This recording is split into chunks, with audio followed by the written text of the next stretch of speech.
Hi guys, welcome to How to Solutions YouTube channel. In today's video, I'm going to show you how you can get Snapchat public profile. Before getting into this video, must subscribe to our YouTube channel and click on the bell icon.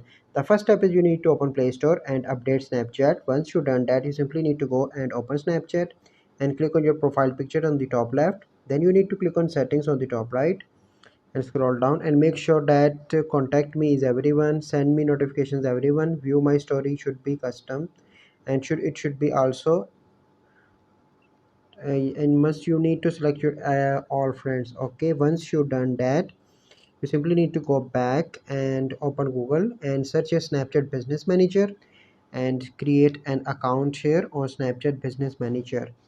Once you've done that, simply need to go back and click on your Snapchat and click, and then you need to click on your profile picture on the top left and scroll down, and here you can see that public profile option is showing to me, and you can manage that from here, view profile. So this is my public profile, you can see that. So by following these steps, you can easily get Snapchat public profile.